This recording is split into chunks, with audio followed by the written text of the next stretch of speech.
Señor presidente, hoy celebramos la decisión del señor presidente de la República de designar como ministro de Minas al doctor Germán Arce.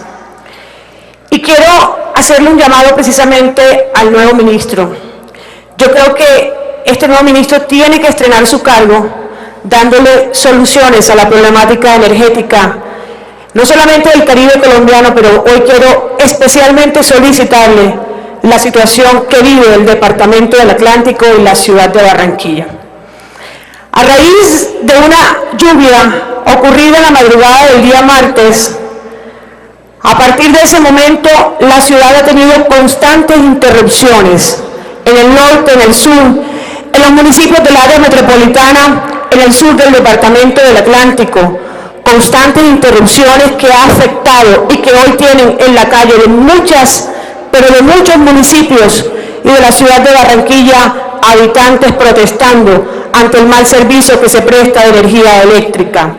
Hoy exigimos soluciones radicales, definitivas, no paños de agua tibia para calmar la problemática existente.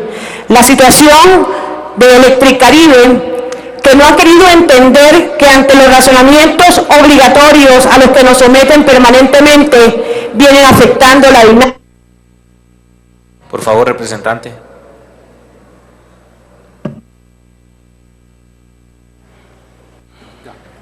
Viene afectando la dinámica económica, social, la educación, la salud, centros de salud de nuestro departamento, de la ciudad de Barranquilla, afectados para la prestación del servicio de manera adecuada y oportuna, como lo reclama nuestra gente. ¿Cómo podemos hablar de desarrollo en la región cuando el suministro de energía, algo fundamental, vital, un derecho que tenemos todos y cada uno de los ciudadanos, cada día se nos ve cercenado por la mala prestación, por la no eficiente prestación?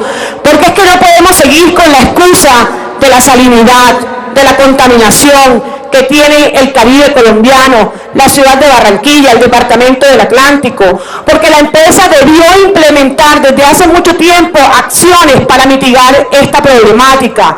Y hoy, ante una lluvia repentina que se presenta, tenemos un caos en la ciudad de movilidad y demás.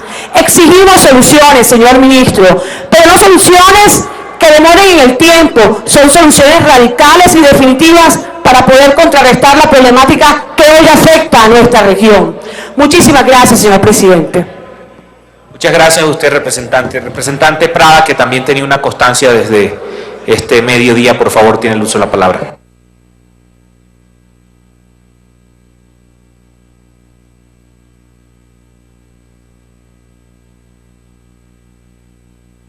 Unido para el representante Álvaro Hernán Prada, por favor. Gracias, presidente. Quiero dejar una constancia sobre el artículo publicado en la revista The Economist, donde evidencian la fortuna de las FARC, estimada en 10.500 millones de dólares. Es decir, si multiplicamos solamente a 3.000 pesos el dólar, nos da una fortuna en pesos de 31.5 billones de pesos. Para ser más explícito con los colombianos, de 31.5 millones de pesos.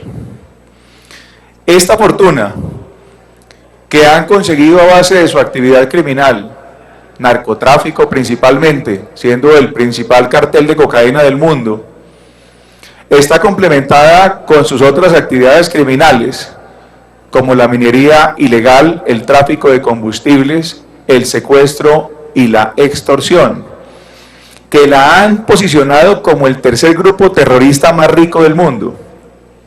Esta suma de dinero serviría, sin lugar a dudas, para reparar a muchas víctimas que han sido el centro de una burla de este gobierno.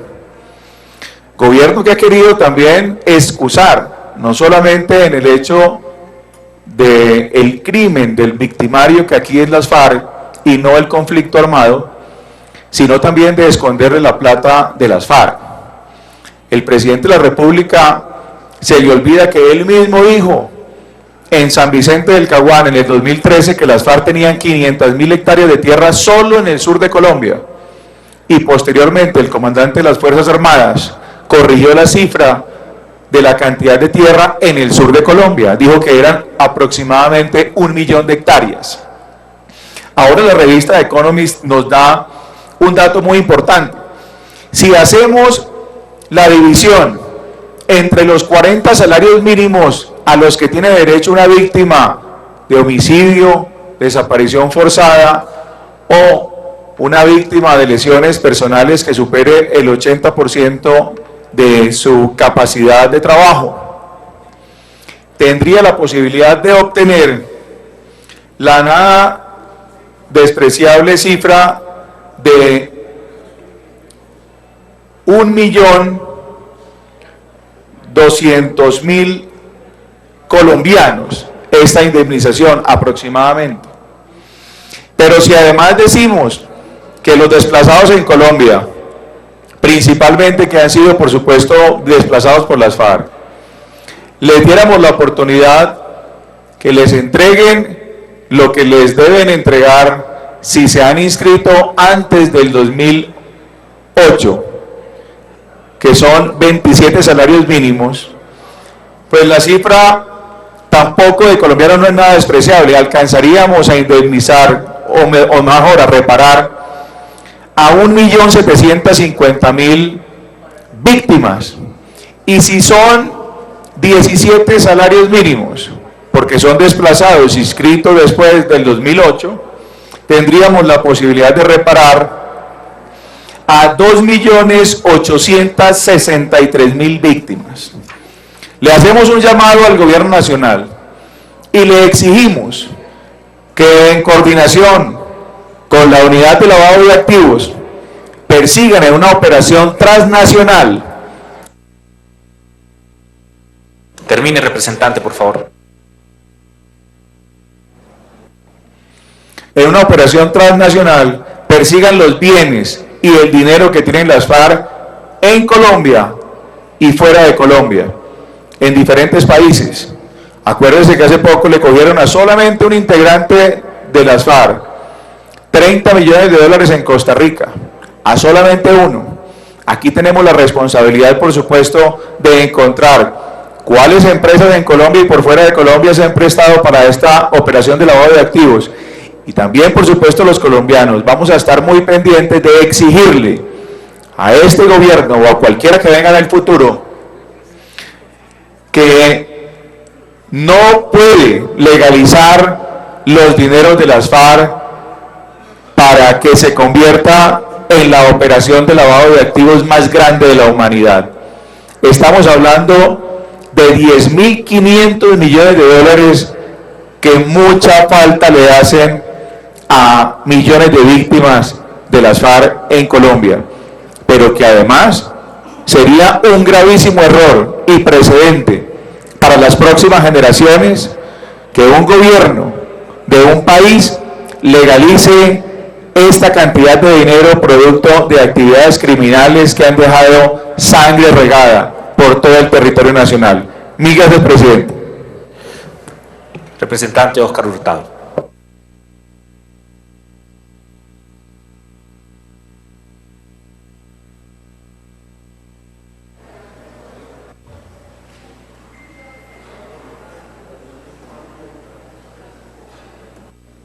Gracias, señor presidente. Reconociendo la labor suya por haber permitido que se lograra desatar el debate de una buena forma, quiero finalmente hacer una reflexión frente a los letreros y a las intervenciones del Centro Democrático, quienes respaldamos al gobierno en los diálogos de La Habana porque creemos en la salida negociada del conflicto. Hemos sido reiterativos que lo más importante del acuerdo es que se ponga en el centro de él a las víctimas y que se logre una reparación integral de todas y cada una de las víctimas del país. Y en esa reparación integral, pues también exigimos obviamente que los mayores victimarios, en este caso las FARC, pues sean los mayores aportantes para esa reparación integral. Y en eso hasta uno podría estar de acuerdo con el Centro Democrático cuando se preguntan y se preocupan porque las grandes fortunas fruto del narcotráfico de las FARC no se desaparezcan. Pero como hay que hacer historia también para saber de dónde venimos, me gustaría que con esa misma curiosidad el Centro Democrático, encabezado por su máximo dirigente, el doctor Álvaro Uribe Vélez, nos ayudara a esclarecer también dónde están todas las propiedades de los paramilitares que firmaron con él una negociación a espalda de las víctimas de Colombia, donde jamás en esa negociación se pensó en que habían unas víctimas de un conflicto que había que reparar, que había unos desplazados y que había unas tierras en su mayoría apropiadas no solo por esos paramilitares, sino por unos parapolíticos que terminaron apoyando las campañas de elección y de reelección del presidente Uribe y que desplazaron y se apoderaron de esas tierras. Qué bueno que diéramos ese gran debate para que exploráramos dónde está la plata de esos paramilitares, que nunca la entregaron, nunca dijeron las tierras en poder de quién estaban, y que se escudaron en testaferros que hoy todavía ostentan las grandes extensiones de tierra en el Urabá, en la costa atlántica, en el Golfo de Morrosquillo, a propósito del gran debate. Entonces, yo quiero dar esa reflexión, claro, muy importante que las FARC no escondan sus altas fortunas y que esa plata ayude para la reparación de las víctimas, pero qué importante que el Centro Democrático, cuyo mayor dirigente fue el encargado de dirigir la negociación fallida con las autodefensas, que nos ayudaran a esclarecer entonces dónde están esos dineros y esas tierras para poder reparar a 8 millones de víctimas de este conflicto que nos duele a todos. Gracias, señor presidente. Para una réplica, representante Prada. Gracias, presidente. Yo quiero, por supuesto, contestarle al representante del Partido Liberal lo siguiente. Primero, el gobierno del presidente Uribe no cometió el error de revictimizar a las víctimas, convirtiendo a los victimarios en actores políticos. El gobierno del presidente Álvaro Uribe encarceló a más de 1.800 paramilitares de 36.000 que dejaron las armas. Pero además el gobierno del presidente Uribe, que impulsó las leyes de extinción de dominio a todos estos bandidos, que por supuesto también tienen una cantidad de víctimas que reparar, fue el que mayor los empujó para que precisamente comenzara a verse la reparación por vía administrativa, que fue en el gobierno del presidente Uribe precisamente que se dio, y que sirvió como base, incluso la mayoría de las víctimas que se han reparado, y que hoy todo el mundo cree que es a través de la ley de víctimas, se repara es a través de los decretos del gobierno del presidente Álvaro Uribe Vélez. Pero adicionalmente a eso yo quiero decir lo siguiente.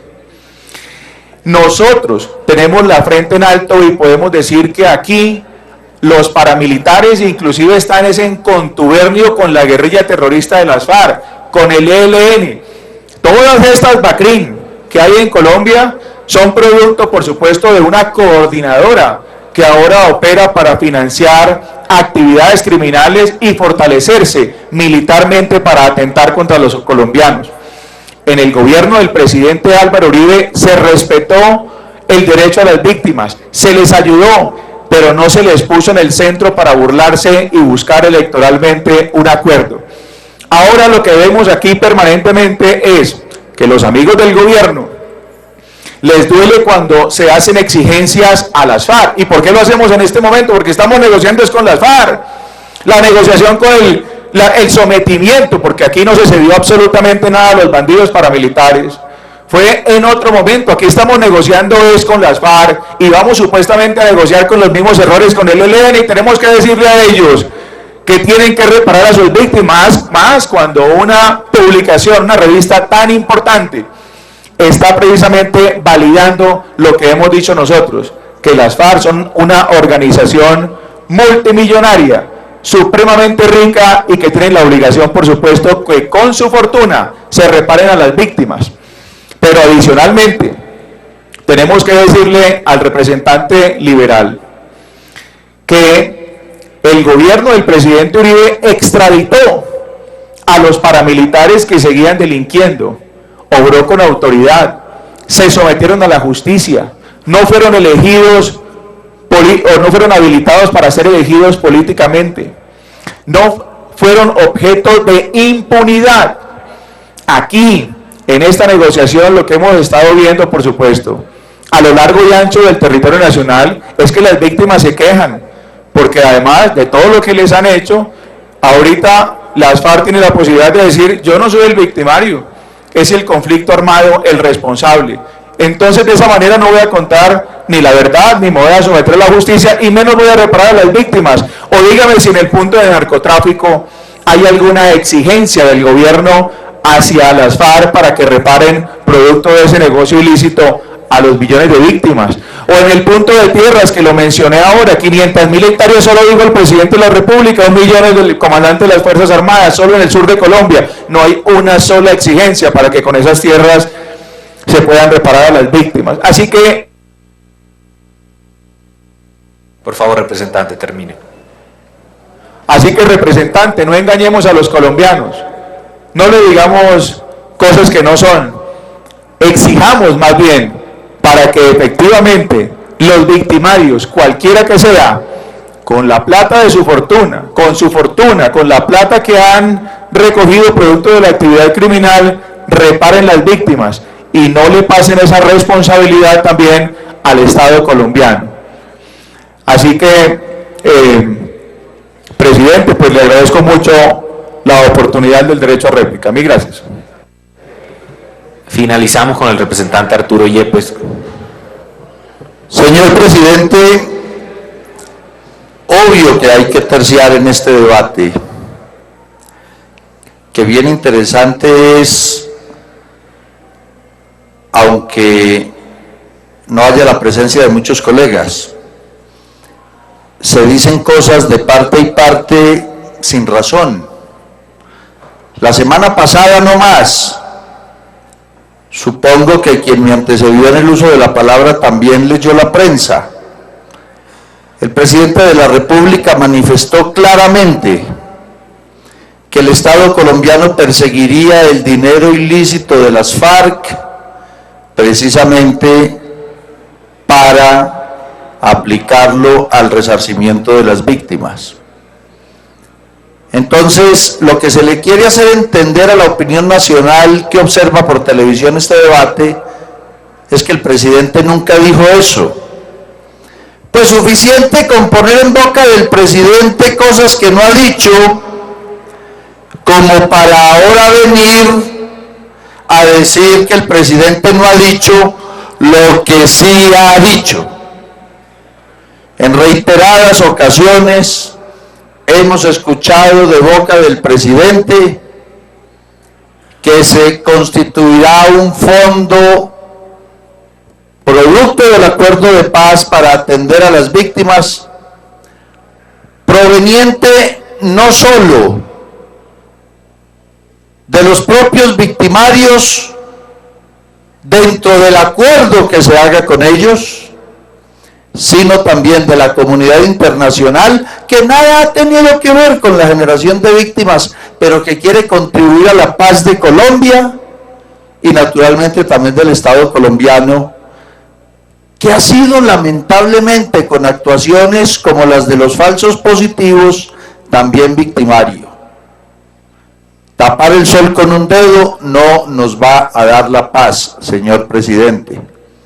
Aquí se ha delinquido desde todas partes, han delinquido exdirectores del DAS, han delinquido generales de la policía y del ejército, y claro que ha delinquido las FARC, que es en virtud de la necesidad de financiar su vieja y trasnochada lucha política, hoy también una organización que trafica con droga. Pero es que aquí no se trata de mirar al pasado, sino al futuro. ¿Queremos un país en paz este año o una guerra eterna que la seguridad democrática en 10 años, 8 de Uribe y 4 de Santos, no fue capaz de ganar? Señor secretario, por favor, sírvase a anunciar proyectos para la sesión del próximo lunes a las 2 de la tarde. Se anuncian proyectos para la sesión del próximo lunes 25 de abril de 2016, según el presidente, a las 2 de la tarde se va a citar. Anuncio de proyectos para la sesión plenaria del día lunes 25 de abril a las 2 p.m. o para la siguiente sesión plenaria en la cual se debatan proyectos de ley o actos legislativos. Primero, proyectos para segundo debate. Primero, proyecto de ley estatutaria número 130-2015, Cámara. Segundo, proyecto de ley número 152-2015, Cámara. Tercero, proyecto de acto legislativo número 200-2016, Cámara. Proyecto de ley número 0, cuarto proyecto de ley número 062-2015, Cámara. Quinto, proyecto de ley número 221-2015, Cámara. Sexto, proyecto de ley número 110-2015, Cámara. Séptimo, proyecto de ley número 216-2015, Cámara. 101-2014, Senado. Octavo, proyecto de ley número 160-2014, Cámara. Noveno, proyecto de ley número 166-2014, Cámara. Décimo, proyecto de ley número 170-2014, Cámara. 11, proyecto de ley número 034-2015, Cámara. 12, proyecto de ley número 141-2014, Cámara. 13, proyecto de ley número 125-2014, Cámara. 14, proyecto de ley número 047-2015, Cámara. 15, proyecto de ley número 215-2015, Cámara. 14, proyecto de ley número 113-2015, Cámara.